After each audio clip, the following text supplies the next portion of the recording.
Good morning, good evening, namaste, hola, bonjour, maid, and marhaban. This is Namya Joshi, your host for the day.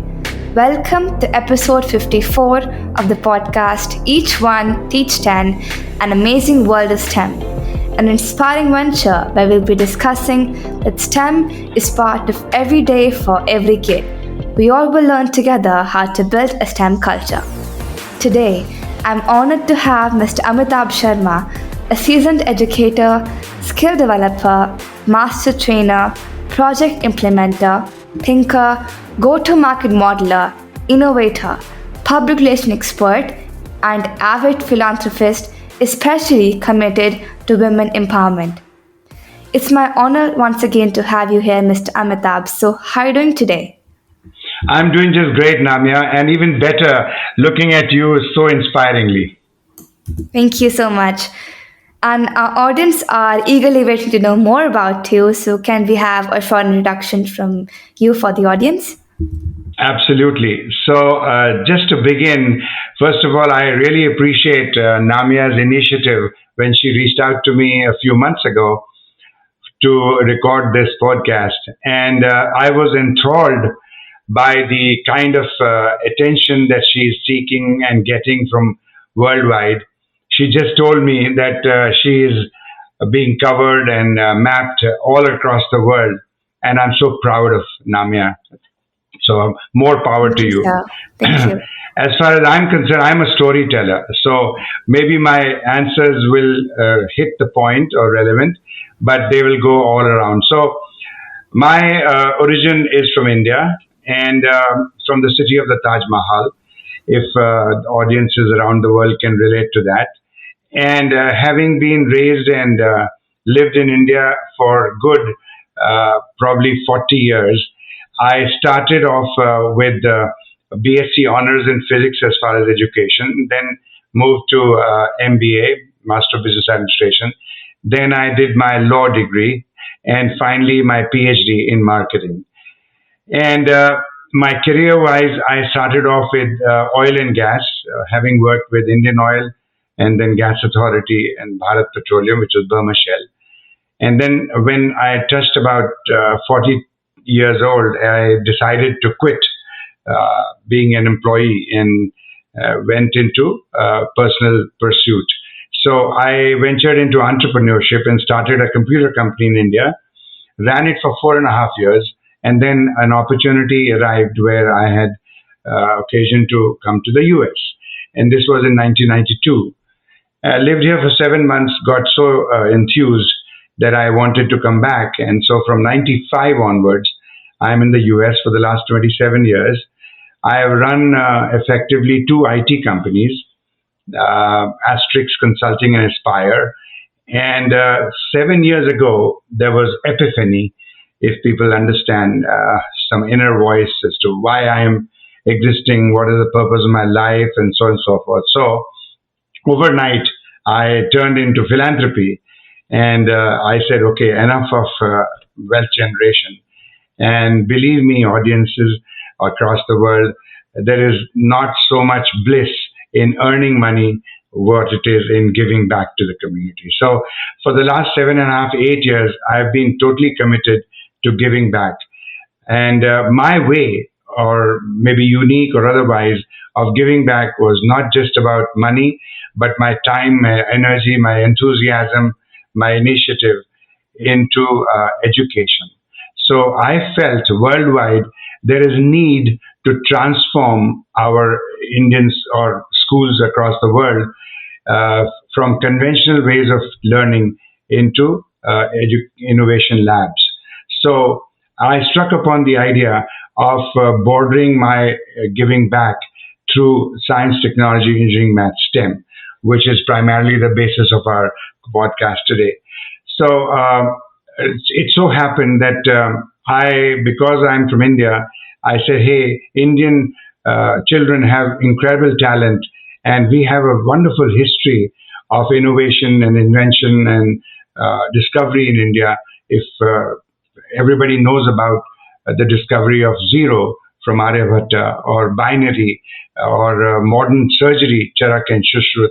And we've got a plethora of inventions from the ages, and that was by virtue of the cross fertilization of ideas, the exchange of thoughts, the discussion, the debate, and the cohesive groups that work together to evolve solutions to day-to-day problems. Okay, so that was my basic premise, and I said, okay, let me develop a very comprehensive curriculum so that it addresses the needs of solving problems across the world. The problems have to be contextual. Every country has different set of problems, issues, and challenges. So we must encourage children to explore and solve those problems. So that was my basic start off, and so I ventured into that. And as we go along this podcast, I'll explain to you how I progressed. And apart from that, I'm also focused very heavily, or rather invested into skill development. And I will explain that as well.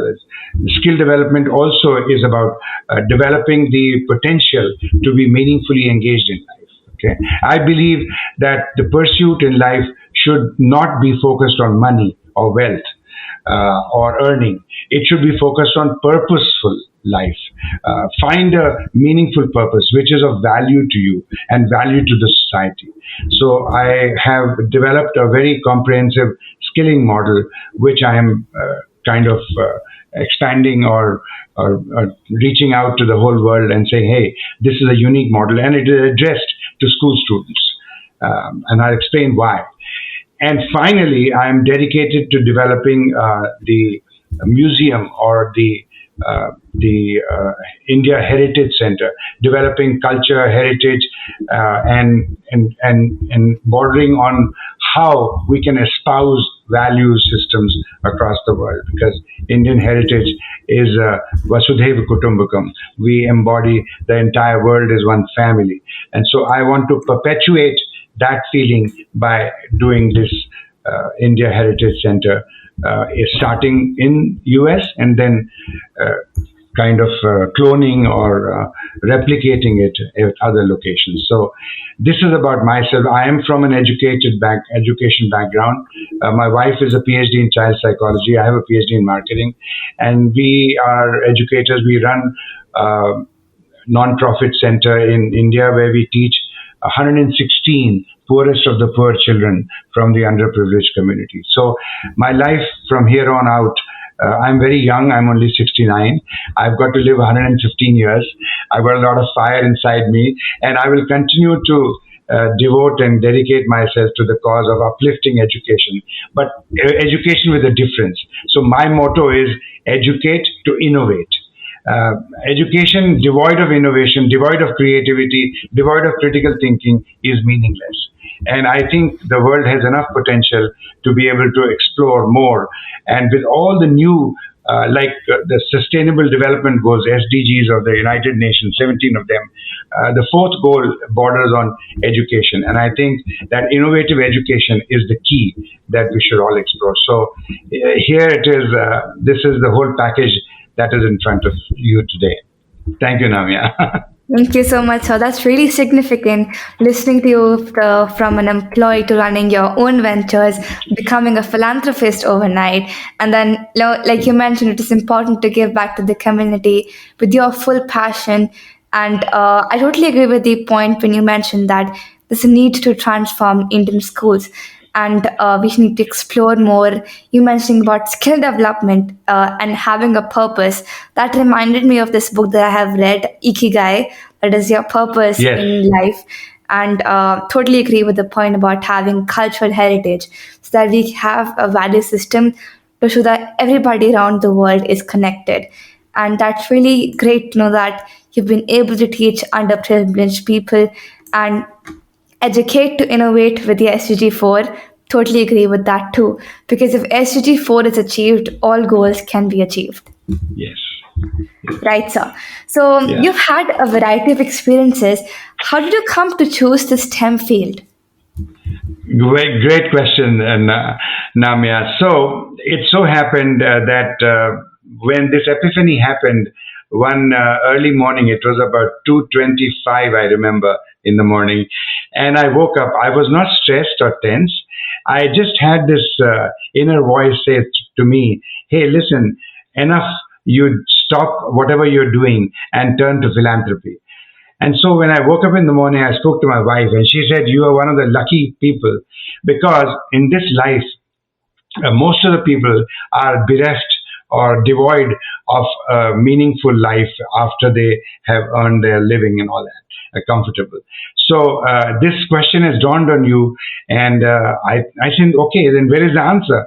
She said, "Well, the question came to you, so the answer automatically will come to you. Have patience. Patience is a virtue." So Namya, I said, "All right." So 15 days later, suddenly again, in dead of the night, said, "Listen, you've got to devote yourself to creating talent, to creating innovation, to creating the workforce of tomorrow." So bingo, I said, "Eureka." I said, "This is where I'm going to devote myself." So what happened? I've got friends in prestigious institutions in the US and also in India. And since I'm an Indian, and you cannot drive India out of an Indian ever, right? so, so I said, so that's where it started. But now, of course, it's percolated down to the US. And science, math, engineering, or technology is universal, right? 2 and 2 is 4, any part of the world. So I said, okay, I came to India and I said, what are the problems that are in India? What are the contextual issues and challenges that people are facing? There's pollution, there's traffic, there is contamination of water, there's a whole spectrum of them. So I took my team from here and I said, all right, these are the problems we must encapsulate in developing a comprehensive curriculum, a STEM curriculum. So that's how my journey into STEM started. That I said, rather than just hawking tools or games or puzzles or other people who are doing, right? Rather than hardware, one should focus on the software part of it, on the curriculum part of it, so that children get challenged. See, their neurons have to fire to be able to become creative, right?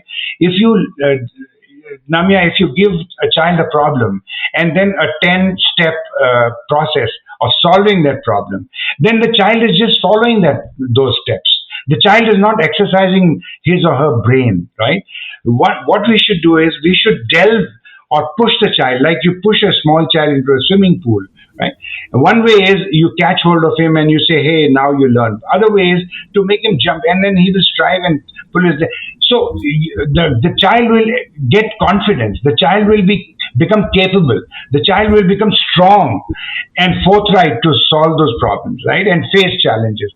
That's the kind of environment I wanted to build. And what I saw happening in India was that horse trading was going on in the name of robotics, in the name of these game and that puzzle and all that. A lot of people were hawking all those games, and that doesn't harness creativity, I thought. So I said, okay, let me just pull the bull by the horn. So I approached CBSE, and CBSE people were very impressed by what I was doing and all this. So they said, okay, we will give you, Namya, the world of education is spread over 4 stakeholders.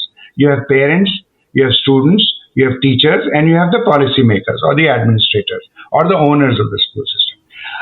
They said that out of this, in order to create a STEM ecosystem, we must be able to train our teachers, right? Because they are the people who will deliver these STEM. So I said, okay, I will develop a comprehensive training program so that teachers become strong in the STEM pedagogy. They should become aligned with what is the need of the hour. They should be able to appreciate that whatever they're teaching with a blackboard or a whiteboard or a smart board is good until now. But all countries, including India, is on the precipice of embarking into the next century, right?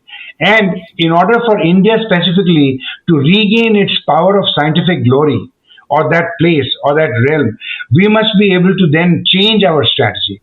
And I'm so happy that the government also through Kasturi Rangan, who was the architect of NEP 2020, the new education policy 20, they also felt the need that, hey, we should have this kind of a problem-solving approach in education, right? Rather than the rote learning that we have been following. And I'm not against whatever happened until now. All of us are products of that education. But the times have changed. We have now got to produce world citizens, right? So that was my challenge, my initiative, my inner insight, that I should delve into this kind of a change mechanism. Okay, a game-changing kind of a situation. So that helped me embark on this program, and then I followed the CBSE curriculum, and I said, okay, we must align or map our curriculum according to the syllabus, so that children don't feel alienated. They feel that yes, they are doing something which is right. See, normally what happens is in education systems hitherto, let's say there is a formula, right? Force is equal to mass into acceleration, or density is equal to mass of volume. Our experiments, our training, our teaching, our projects are all geared towards proving that hypothesis, right?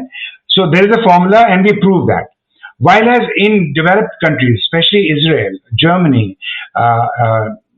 US, the children are given a responsibility to handle and solve day-to-day family, societal, national problems.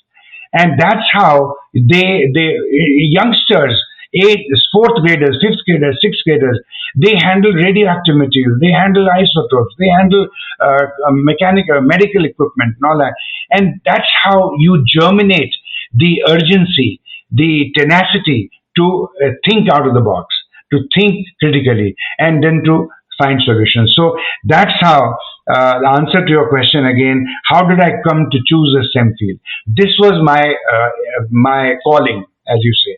My calling was, rather than shake the citadel, shake the platform, shake the foundation, and it takes one person to start the whole revolution. Netaji Subhash Bose or Martin Luther King or Nelson Mandela, they all started one person, and then the revolution happened. So my mission, my dedication and devotion is to be able to get this grassroots transformation, Namya. And I have come a long way.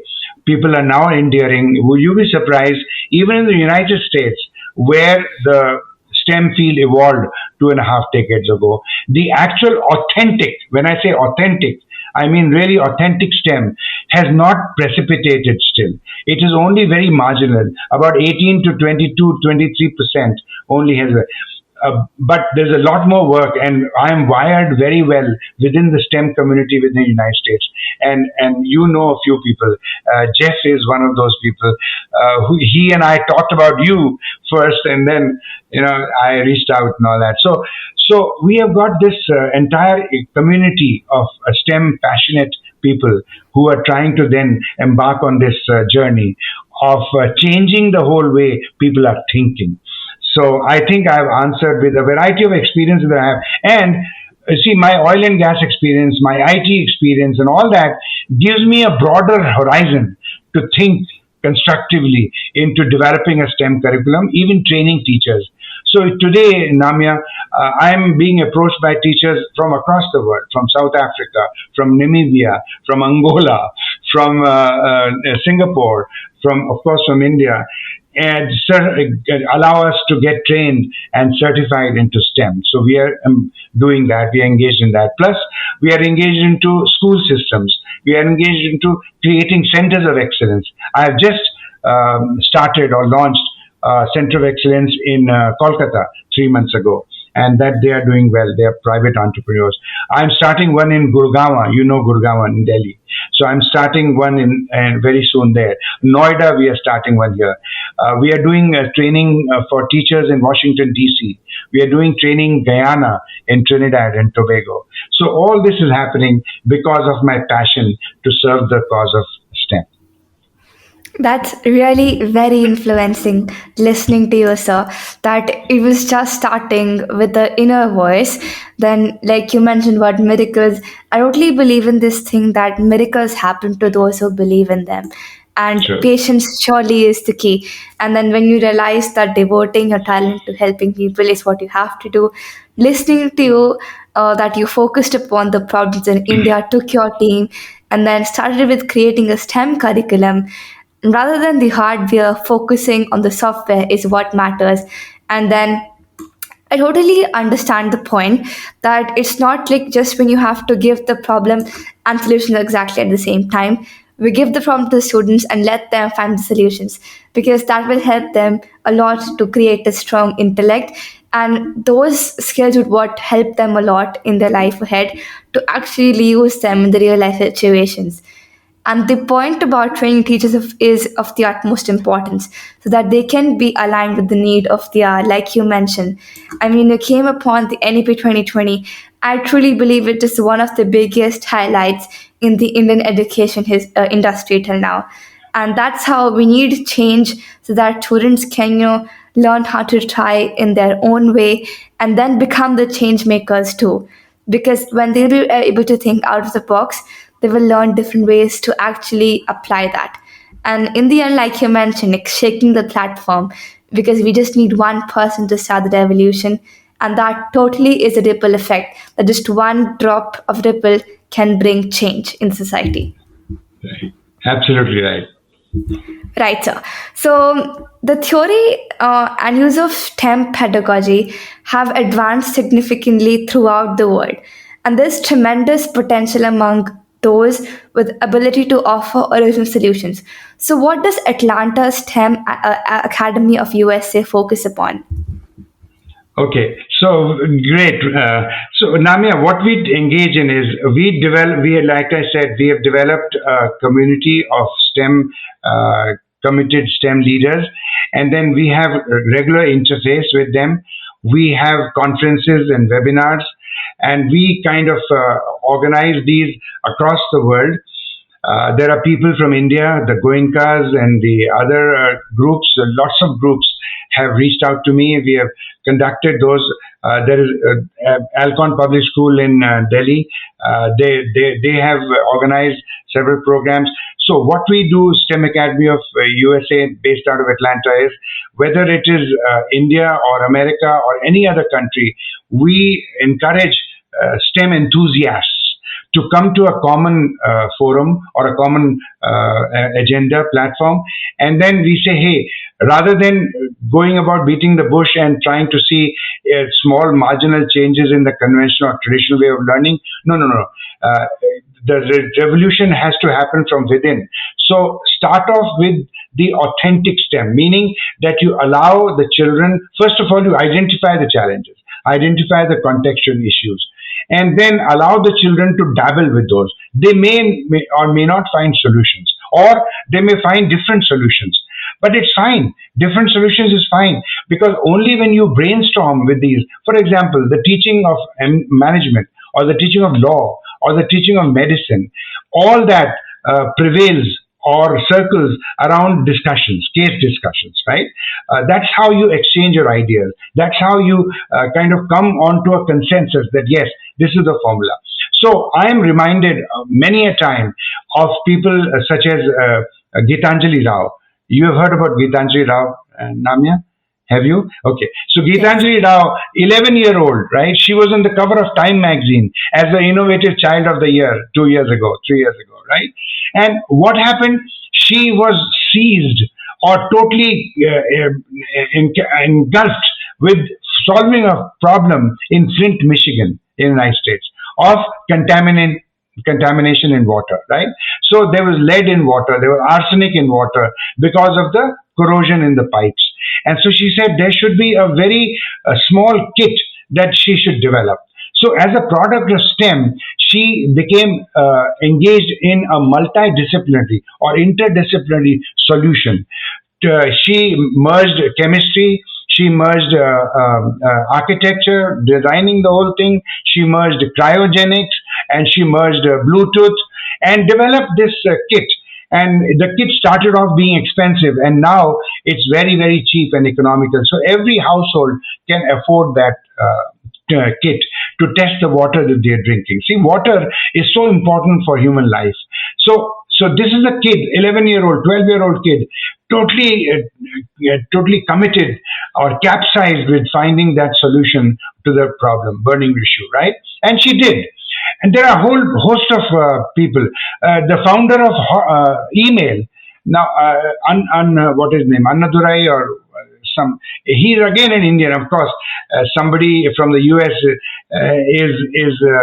is now acclaimed as being the founder, but the actual founder of email is again an Indian, right? So youngsters in Israel, they are delving with major problems. And I just read a few days ago, Namya, that lots of women around the world are affected by breast cancer, right? So rather than surgically removing the cancer or treating it with radiation or treating it with chemotherapy, these people have developed a technology by which they insert a needle and they freeze the cancer lump with minus 274 degrees, right? So at minus 274 degrees, the whole cancer cells become inactive. And then the body mechanism itself treats the cancer. How radical is that, right? You are not going to operate. You are not going to. So a lot of people, 400 women in Germany, 200 women in US have now been subjected to this treatment and treated. So stuff like in Russia, I heard that youngsters are given aprons and all that. They handle radioactive material. So what STEM Academy of USA is doing is trying to now share these examples across the world with youngsters, with teachers, and saying, listen, shed away the old way and embrace the new way. And the new way is to allow the children, give them a problem, give them a tough problem, easy problem, whatever, but give them a problem which is affecting daily life, which is affecting nation, which is affecting society, and allow them to solve those problems. As I said, they may or may not come to a solution, but at least they have tried. And when youngsters try, you're a lady. I feel, and here I'm touching a point. I'm very passionate about women empowerment. See, generally, women biologically, metabolically, are 360-degree people, right? Men have this tunnel vision. Women are more kind of conceptualized. And so even in computer programming, I've seen women are much better developers and analysts and managers and so on and so forth. Okay, so I feel that women should be motivated to pursue science and technology in these fields. They should not be ushered into humanities or social sciences. Oh, no, you are not meant for mathematics or science. No. Look at Chandrayaan. When Chandrayaan was launched in India, the two managers were women. One from South India, one from Lucknow, right? So what I'm trying to say is STEM Academy of USA is attempting to develop a worldwide energized community, an ecosystem, which will help trigger solutions to day-to-day problems. And that's how we are serving the cause of the United Nations Sustainable Development Goals. We are trying to see, and today's problems are not problems which existed 50 years ago or 20 years ago. And tomorrow's problems are not going to exist today. So we have to be anticipatory. We have to foresee what problems are going to come and find solutions to those.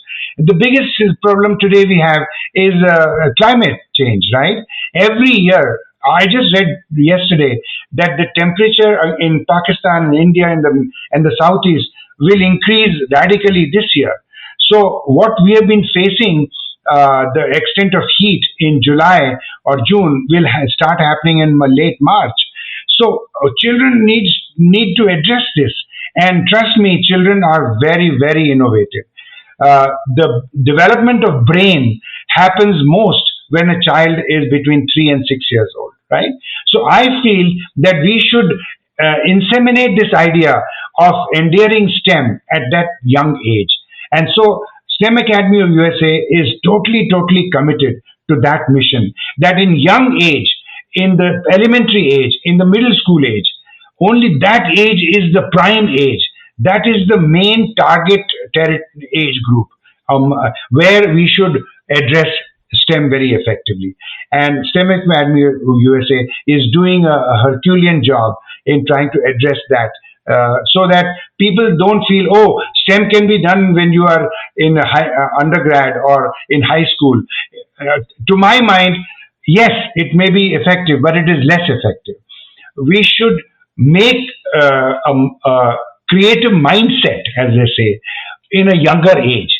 When you embody a child, when you get a child armed with that psychology at such a young age, that sticks with him or her throughout their life. So whether you become a housewife, whether you become a homemaker or a creator or employee or a manager or an entrepreneur, that creative mindset, that applicative mindset, you use the word apply. Application is most important. Learning something and then sticking to it is not. You have to apply that knowledge to find solutions. And that, my wife has been running a Montessori school. Maria Montessori had the same philosophy, right? That you allow the child to explore, experiment, experiential education, as they say, touch, feel, sensorial. And that is what we are trying to see. We are trying to shun away from games and tools and equipments and models and puzzles. We are trying to say, hey, no. And no child is young or old. You've got to allow the child to face hard problems. And believe me, like you said, miracles happen. Young children come up with innovative, wonderful solutions. And that's why I admire the national leaders who are so enshrined in this concept of encouraging youngsters to think in a wider horizon. Absolutely. So that's really inspiring listening from you about how your platform focuses on providing conferences, workshops, and it is available worldwide so that we can encourage STEM enthusiasts on a common forum.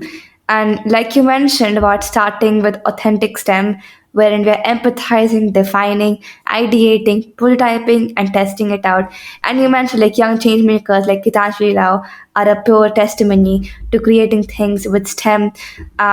And like you've mentioned different things about Russian students being able to handle radioactive materials and how it is important to motivate women, because I totally believe in the fact that girls in STEM is a thing and it has to be more available in the society so that we can motivate more girls to come forward, because it's already inside them.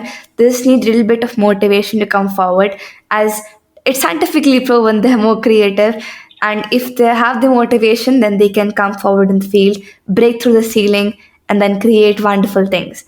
And I found this point really lovely that you're focusing upon day-to-day problems. And like you just mentioned about climate change, I recently also had read an article that talks about how Russian scientists have found this new virus called zombie virus, and that has been found due to global warming and melting of glaciers. So there are so many things that have been, imbibed under the entire ice. And if they'll start melting, and obviously we'll be finding such things that are going to be hazardous for the entire world. So students can use STEM, and that probably can help us to solve these problems and save the world.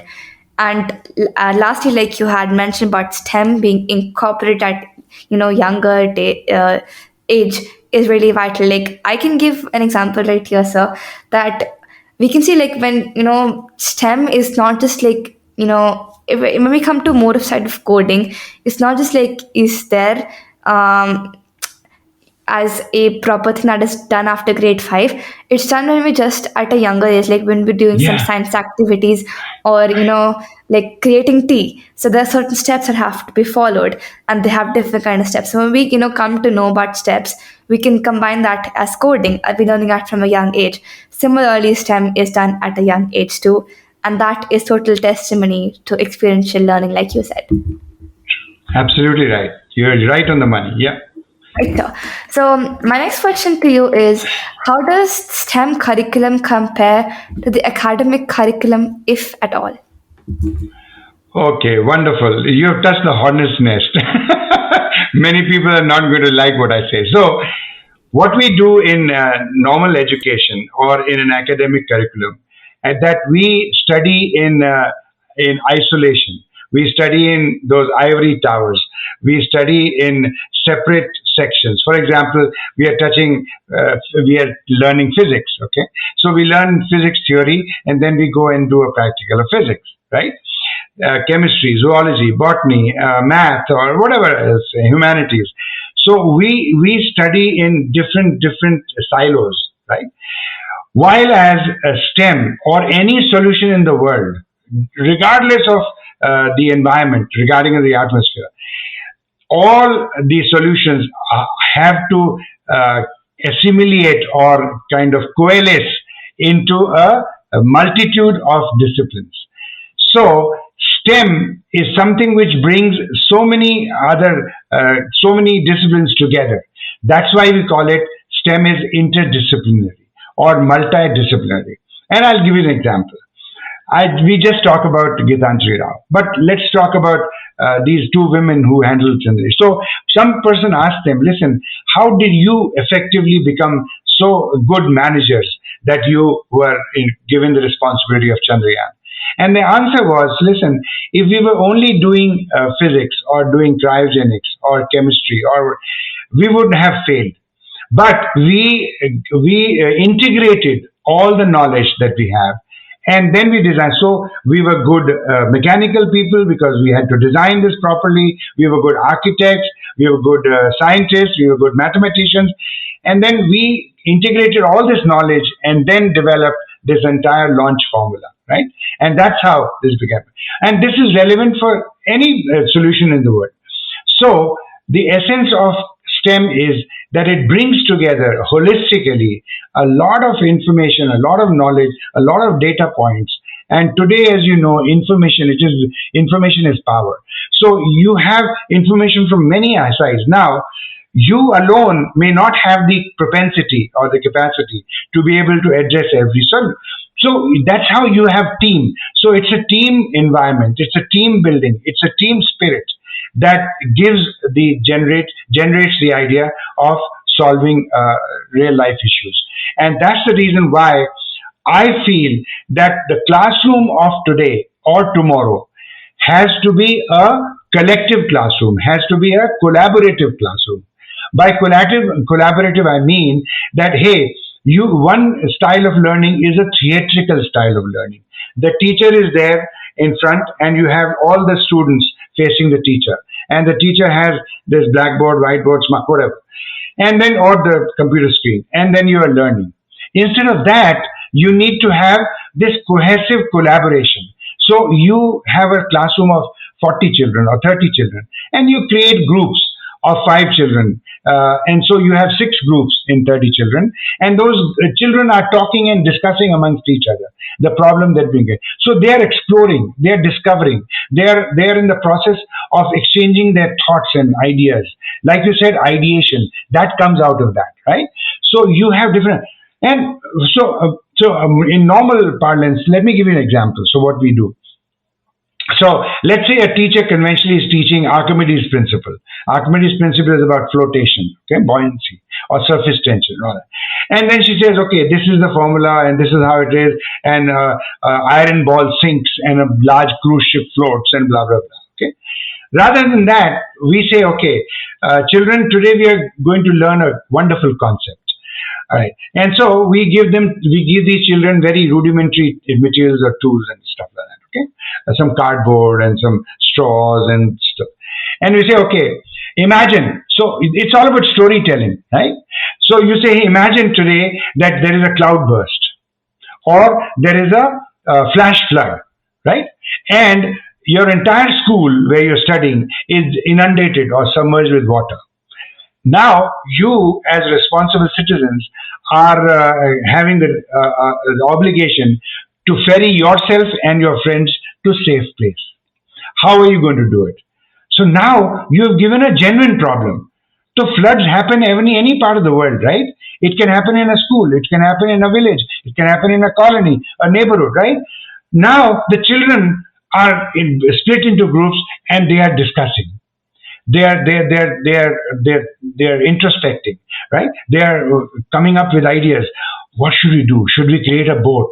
Should we create a raft? Should we create a plank? Whatever is available, and then that plank has to have enough area to have.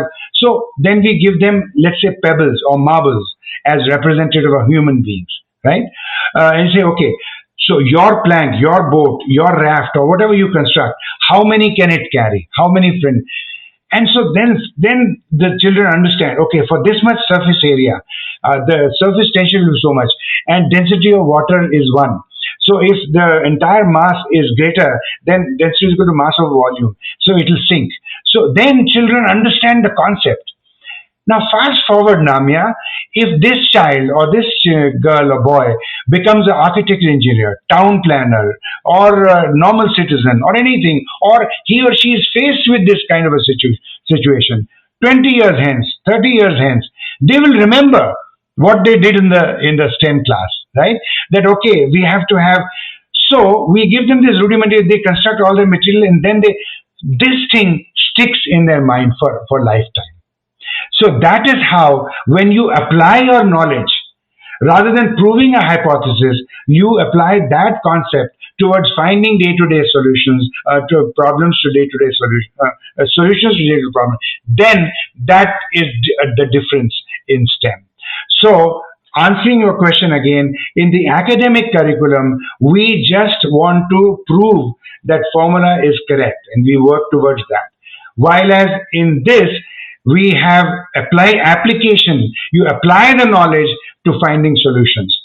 And let me tell you, the world over, and I'm sharing something which the politicians may not like. See, normally, Namya, the policymakers and politicians, up until now, are busy creating workers. Even to the extent, and I'm sorry, Rockefeller said that we should produce workers. It may have been correct many years ago, because at that time, production was the key, right?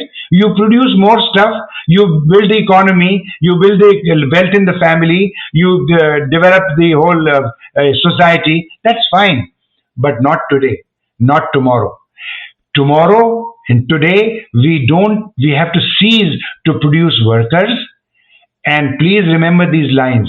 We have to create thinkers. We have to generate thinking people. And these youngsters, they should wear, smell, and breathe thinking. Thinking. We have to ponder and focus on thinkers. So I'm reminded of a very good academic in Kerala. He's 72 years old, and he is Mr. Ninan. And he and I shared a platform at an innovation conference. And he shared something which is very close to my heart, Namya. The policymakers, the owners, the educators, we all think how we teach and what we teach is right. Ironically, there is a big disconnect. There's a big gap. The children want to learn what they want to learn and how they want to learn. Remember, children want to learn what they want to learn, how they want to learn. And administrators want to teach what they want to teach and how they want to teach. And that's not going to generate a very healthy society. So, policymakers, educators, administrators, we need to step back and we need to say, listen, enough is enough. We should stop our game. We should allow the children to tell us what they want to learn, how they want to learn. So, answering your question again, STEM curriculum is all about making children understand what they want to learn, how they want to learn. Learning is important, not education. See, education is a very large word, and education doesn't appeal to a child's mind. It's learning. It's how you assimilate that knowledge so that you can apply it to others. So once again, surmising that STEM curriculum compares so differently from the traditional way of learning or academic curriculum. In academic curriculum, typically, oh, the teacher comes in the beginning of the year, I have to complete this syllabus, right? Every teacher is so seized and preoccupied with completing the syllabus. Hua ke nahi? What have I completed the syllabus? Dot the I's, to cross the T's. Come on.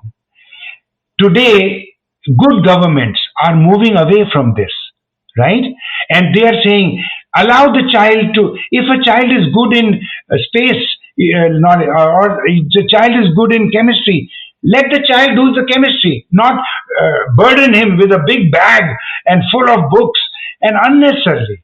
It's not required. So that is the difference between STEM and the other.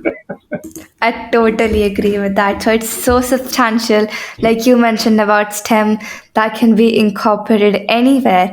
And I agree with the point when you mentioned about STEM brings so many disciplines together.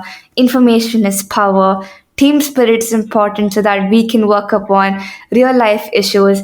And you mentioned about classroom, so that like C square, collaborative and collective classroom is what we need to have.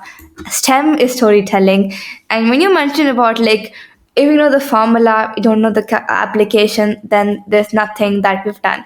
And that is how I relate that so much to trigonometry, that we know the formulas, and if you don't apply it, then trigonometry is zero. There's nothing inside, Yeah. because even if Right. you cannot you cannot learn it by heart. It has to be application at the end of the day. And Yeah. I totally love the point of having thinkers, not workers, to have your thinking caps on all the time. And children do learn in the way they want to learn, because everybody learns differently. Teachers have started developing the ways they want to teach which children want to learn, and that's really a great plus point on how the time is changing now. And in the end, like you mentioned about learning being important, that the quality of education is very much important over the quantity of education. Right. Right. Absolutely. Right. So I have a fun question for you. What Uh-huh. is your favorite subject? Okay, my favorite subject, I'll tell you, is education. Oh, that's great, Yeah, actually. yeah, education. I tell you, uh, see, and I'm sorry I'm bringing this in. The war in Iraq, the war in Libya, the war in Russia and Ukraine, all these wars, what are these wars emanating from? What are these wars developing from? This is developing from lack of understanding each other. And lack of understanding is based upon lack of education. Come on. At the end of the day, when Alexander the Great, they say, right?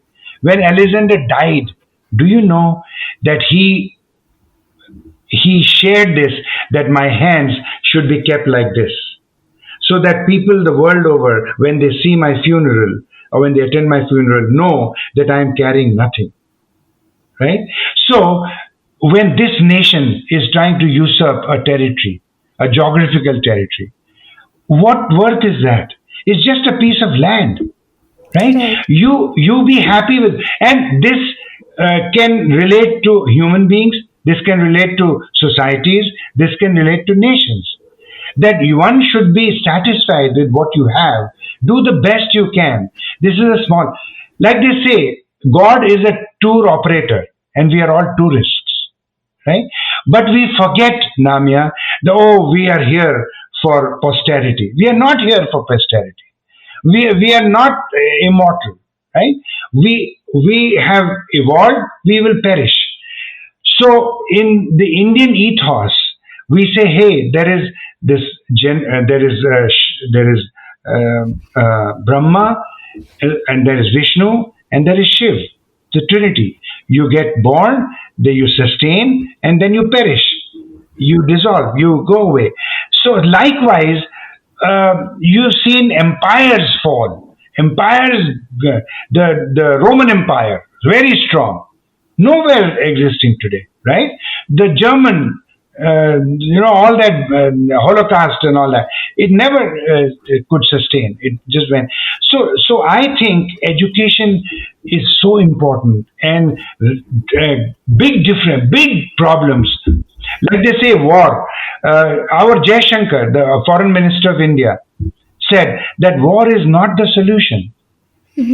So when you have these attacks, whether it is civil war or this or that or religious wars and torment each other, I mean they are meaningless.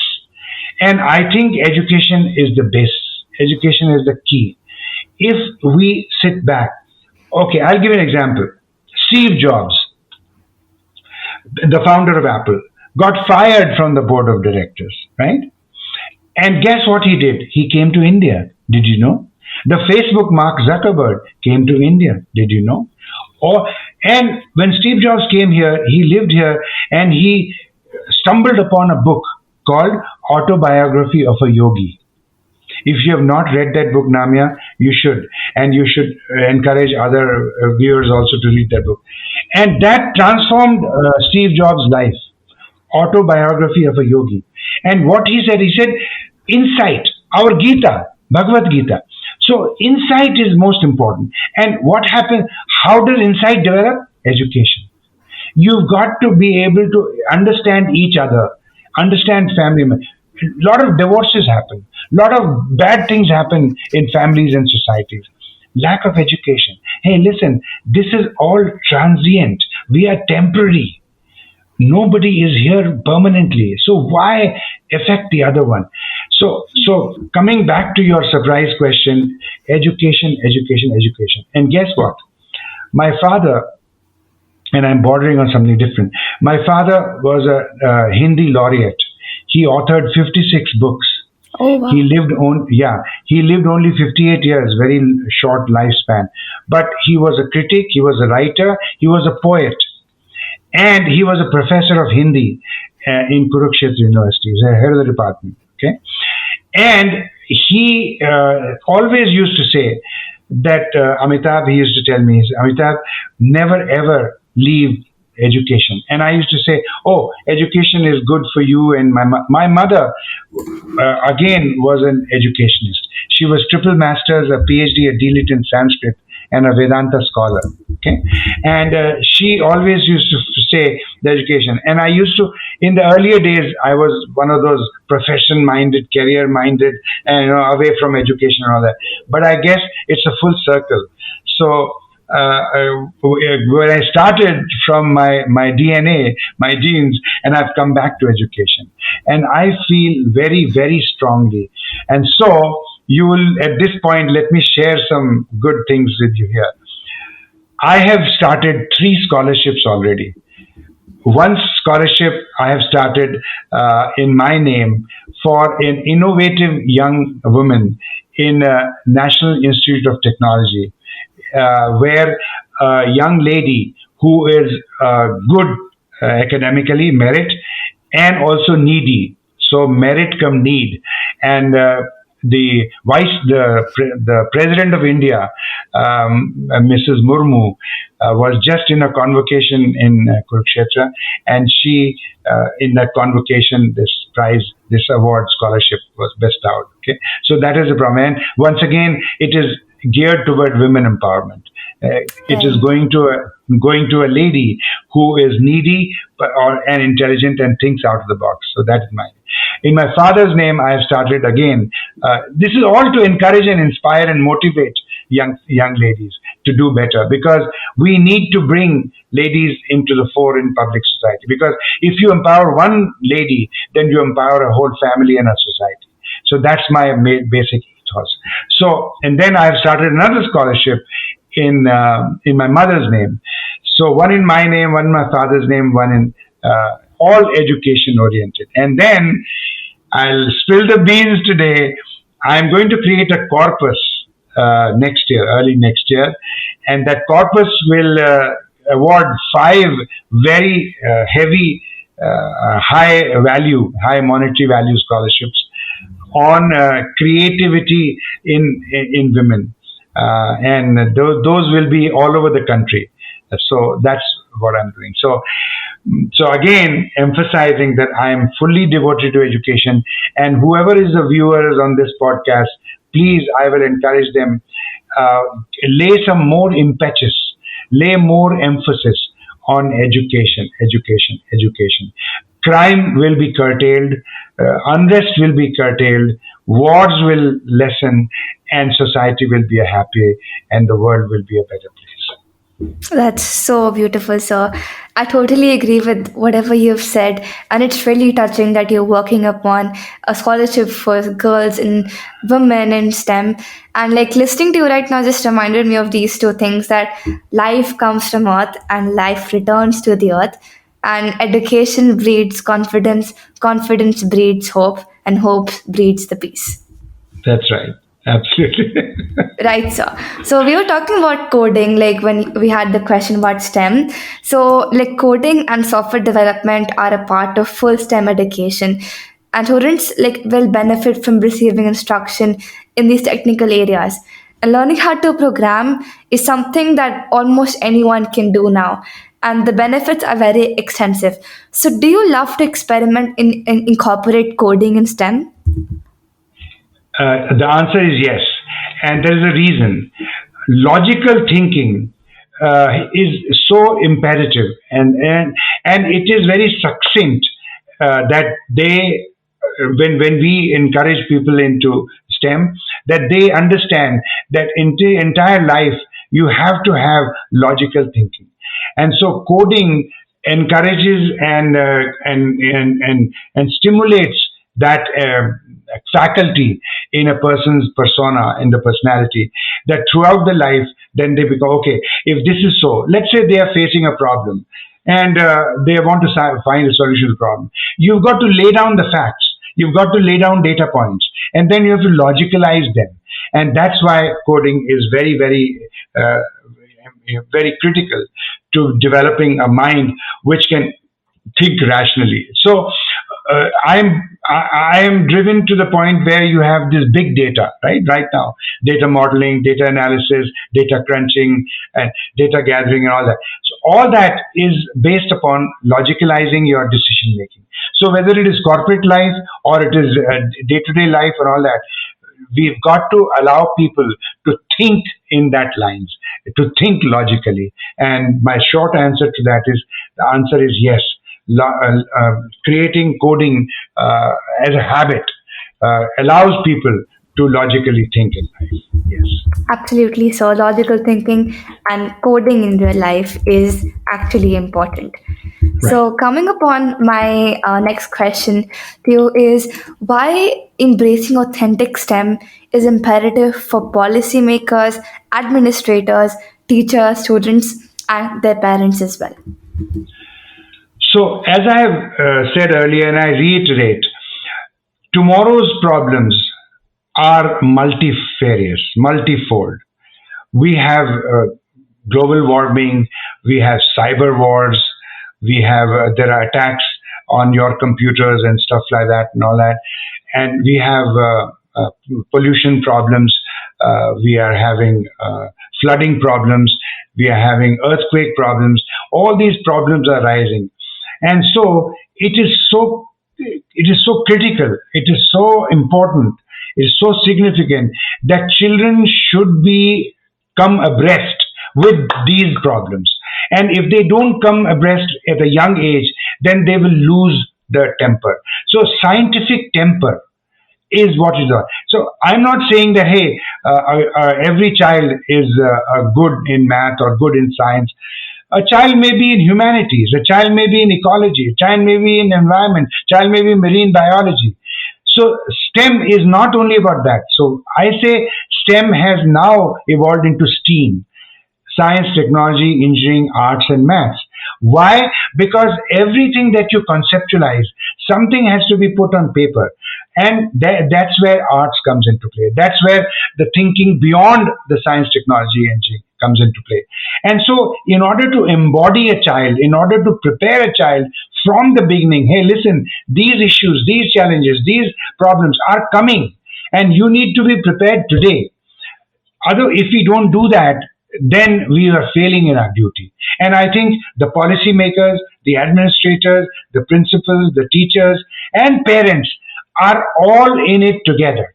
We have to all be committed to this mission. If we are not, let's say if a parent is not, they say, no, no, no, no, I don't want to undergo STEM, whatever education is happening, then he will be left behind. I always talk to children and parents all around. I say, listen, would you rather have your child become an entrepreneur, become Steve Jobs or Bill Gates or Elon Musk, or end up being just an employee, right? And the normal answer is no, no, no, sir. We'd like it. Okay, then if you have to have that entrepreneurial streak, if you have to have that innovative idiosyncrasy, then you should allow your child to ingrain those faculties, right? And those faculties are generated by STEM. So I think it is so important for all these five stakeholders, to be committed to this mission, to be committed to this project, to be committed to this endeavor, that they should collectively say, no, we will stop following the earlier erstwhile method. We will only be following the STEM method, because those problems are so gargantuan that they cannot be solved by living in silos, by living in isolation. You've got to integrate, you've got to. So when I speak to the people, I have addressed IIT Jammu, IIT Madras, Delhi, policymakers all over the place, CBSE, NCERT. I'm working on skill development. And skill development, I didn't touch. The skill development model that I have is being followed now by All India Council of Technical Education. This is a model in America, and it has been replicated 57 times. And all it does is, Namya, you will be amazed, and the Embassy of India in the US, Ambassador, the Consul General, everybody is so excited that this is aimed at children from 8th grade to 12th grade, 8th, 9th, 10th, 11th, 12th. And there are 21 different streams: robotics, machine learning, artificial intelligence, dentistry, audio, video, media, machining, welding, all that. State-of-the-art technologies. And this makes children meaningfully engageable in society. This solves the problems of migration of labor. This solves the problem of regional economic development. This solves the problems of unemployment in general, and makes youngsters' life more purposeful and meaningful. So we should not only be engaged in STEM, we should also be engaged in developing meaningful skills, engageable skills, employable skills amongst children. See, the ITI's formula in India was only partially successful. In my opinion, it was aimed at a wrong age. If you target skilling or skill development at undergrad or grad age, or graduation or postgraduate, it's wrong. You should target only 8, 9, 10, because children have got a better imbibing capacity. They imbibe. And so it sticks with them, and then they can. So even if the child doesn't want to be employed after 12th, but he or she has gained 5 or 4 skills, and those skills can be used any time in life, right? No skill goes waste, like no education goes waste. So that is my vision and my appeal to whoever is listening and watching or listening or seeing this, that we should encourage STEM in learning phase, and we should encourage skill development in that same age group, so that we have a much better productive and workforce. Thank you. Right, like yes, sir. Skills are very important. Like I totally agree with that. Like even if it comes to 4 C's like creativity, collaboration, communication, critical thinking, all of them, like whichever skills that we're learning like till the early years of our life, go ahead with us forever. That they can be incorporated anywhere. And like tomorrow's problems are predictable, but we don't know what they might be. It's important, like you mentioned, it is important students should know about these problems. And STEAM education highlights like the art, because after all, like, it is all about creativity, ingenuity, communication, and how are you using those skills to assist education so that you can also create opportunities for yourself. And we need to have a proper preparation for the advanced future, but also for its consequences, that we can be able to sustain as a great society where everybody is working in harmony. True. Right, sir. So in the end, I would like to ask you where we can find you online, and would love to have a message from you for the audience watching us. Okay, great. So, dear audience, you can find me on www.stemacademyofUSA.com. I repeat, www.stemacademyofUSA.com. And I've got offices in US, I've got offices in India, and as I said, we cater to requests for teacher training, STEM training, and also for student training independently, which means through centers of excellence. People can approach us, we can help them institute and establish centers of excellence where they can disseminate knowledge on STEM, both to teachers as well as students who are desirous. And also, we have programs which can be established and instituted or organized in schools. So we encourage, and I've got a lot of material, a brochure and some news items or press releases that we have, I can share. My email is info at STEMacademyofUSA.com. Again, info at STEMacademyofUSA.com. I will be happy to share whatever information, knowledge I have with people who are keen to either go into school system, STEM education, implement. I feel it should become a part of the regular school timetable. It should not be just a elective kind of like a judo club, karate club, cricket club, dance club. No, it should become a part of the regular school timetable so that people understand the significance of STEM or relevance of STEM. Okay, so that I can establish. I can help establish center of excellence. And if somebody is interested in the skill development, which has got 21 different streams over 3.5-month modules, very simple to implement, very easy, very effective, and I can efficiently develop that program for you guys. Okay, and my phone numbers are 404-434-7480 in the US, and in India it is 9810408670. Happy to be here, and the message I want to leave with you guys is, hey, listen, STEM is here to stay. It is very, very easy to embrace STEM, and we should all be very geared towards developing a society which will be capable and confident to handle problems of today and tomorrow. And we should all love and feel that education is a promising field, and education will change, will be a big change maker, and it holds the key to all the solving all the problems that we face today. Right, sir. And listening to you today has reminded me of this thing, that the regenerative education revolution is upon us. Like iron and steel to the industrial revolution, like microchip to the tech revolution, Yes. stem cells will be the driving force of the next revolution. So thank you so much, sir, for taking out your precious time and being here on my podcast, sharing your insights that I've taken into account. And I'm sure the audience has enjoyed listening to you today. Thank you so much, sir, once again. And Namya, before I sign off, I have got goosebumps. I am so enthralled, and you are an inspiration. You are a game changer. So more power to you. Thank you so much, sir. And thank you so much, everyone, for joining us and listening to this episode. I'll see you in the next one. Till then, each 10, have a nice day. Thank you.